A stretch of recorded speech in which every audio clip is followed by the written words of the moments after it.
Mellidora.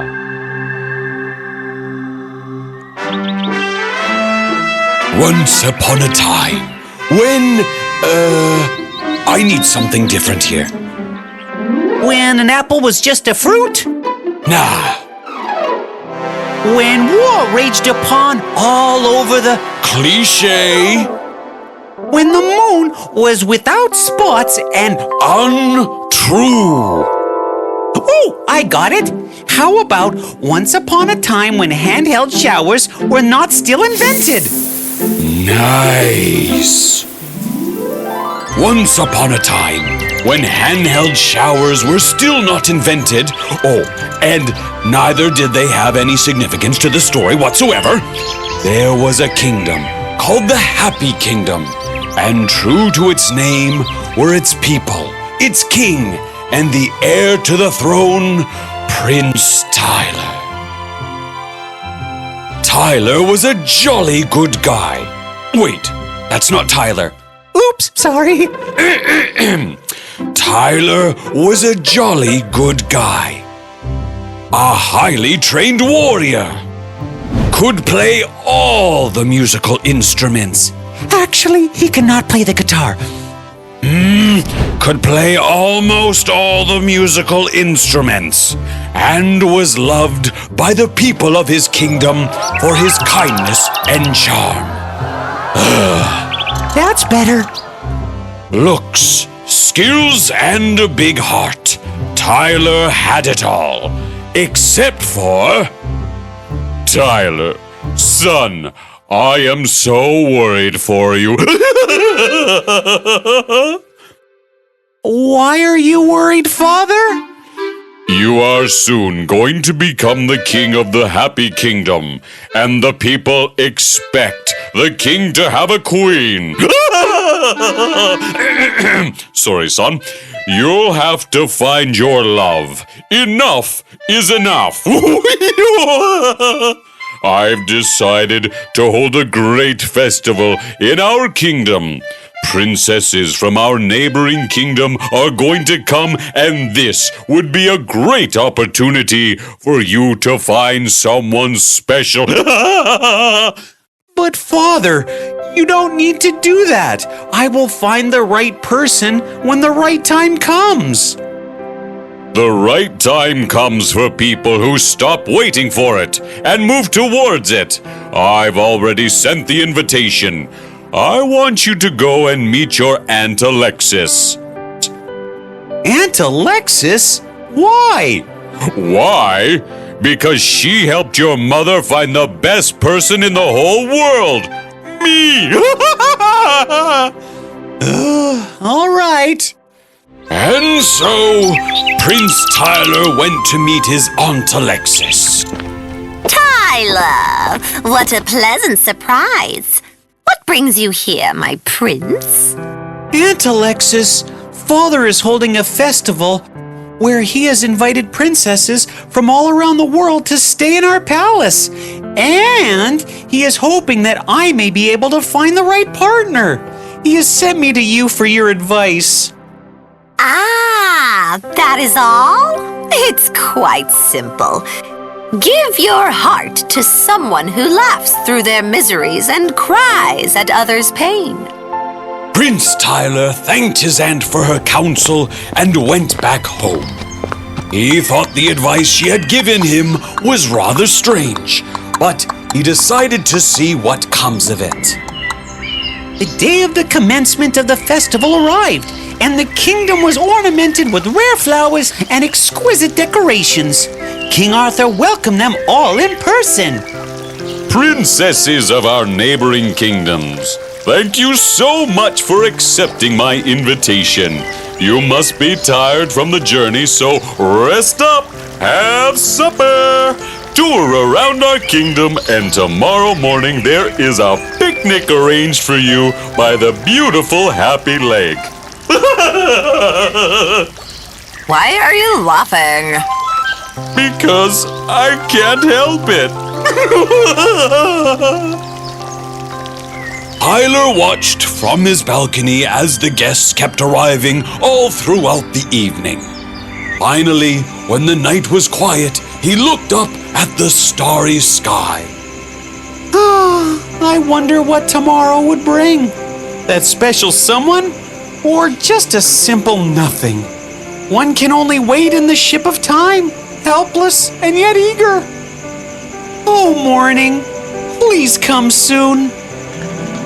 Morning came at its own time, and Prince Tyler was up and ready. To rock and roll! To rock and roll. No, wait! No! He wasn't ready to rock and roll. Then... For the picnic, remember? Prince Tyler, along with his friends, set off on their horses for Happy Lake. The princesses, on the other hand, were conveyed in the carriages decked with flowers and drawn by beautiful prancing horses. Suddenly...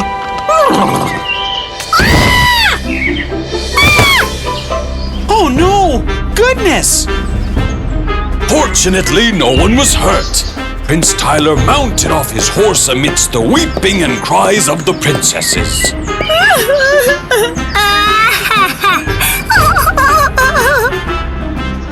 But amongst them was someone who laughed.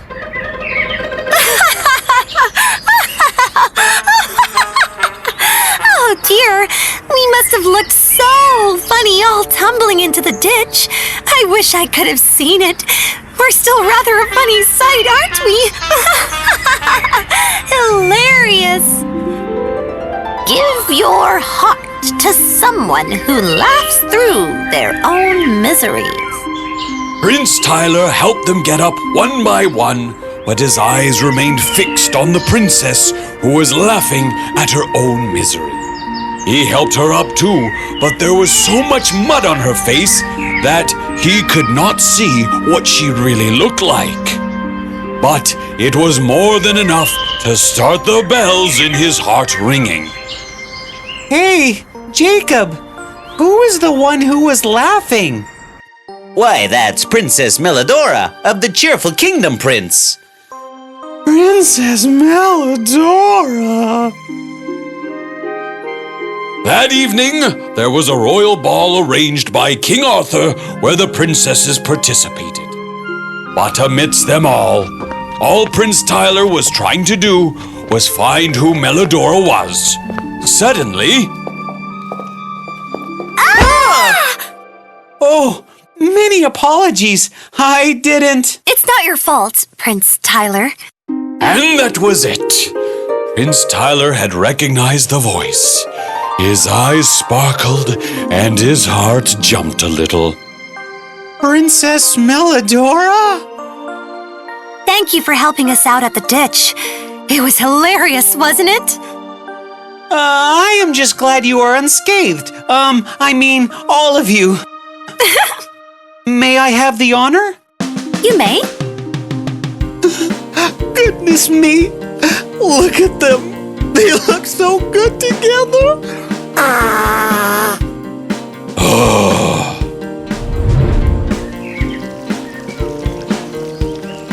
You dance well.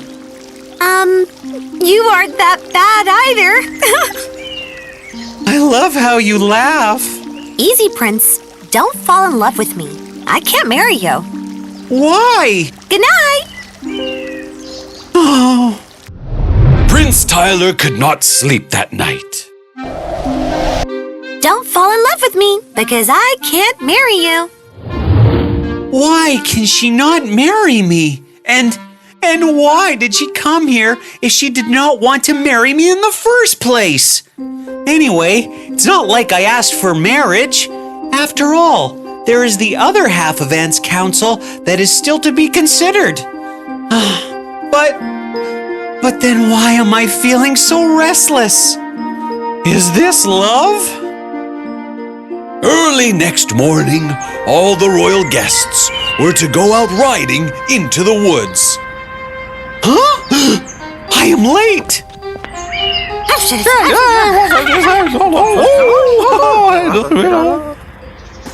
Oh, excuse me!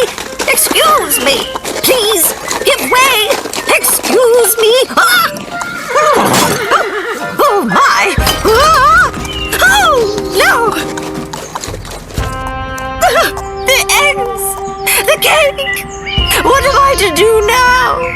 spent all my money on it to give it to the king. What am I to do now? But no one listened to her cries. They laughed and rode away through the courtyard gates, all except one, Mellidora. I am so sorry, Grandma. They should have been careful. Please don't cry. I will have your losses recouped. Oh, thank you, dear. Prince Tyler watched all of this from a little distance, and his heart melted at the sight. And as Mellidora helped the woman up on her feet and turned around, he saw in the bright sunshine that her eyes were full of tears. Give your heart to someone who laughs through her own miseries and cries at others' pain. She is the one.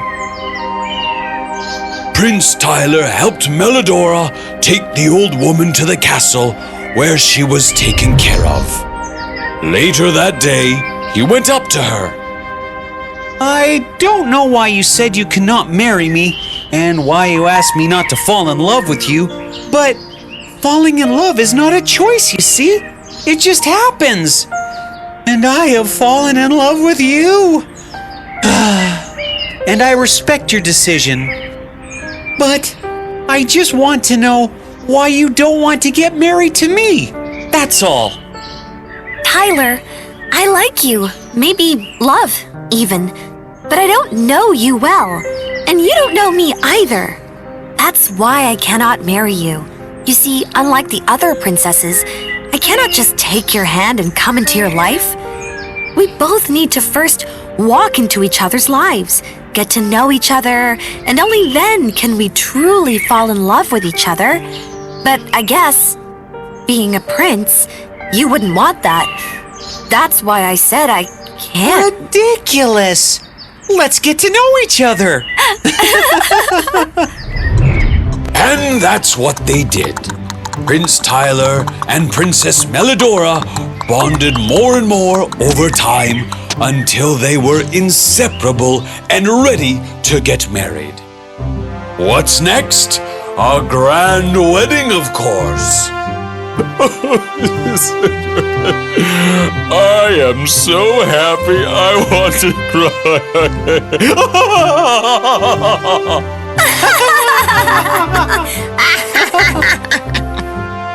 And thus, the story of Prince Tyler and Princess Mellidora ends on a happy note, teaching us a very important lesson too, that in life, always surround yourself with people who laugh through their own miseries and cry at others' pain.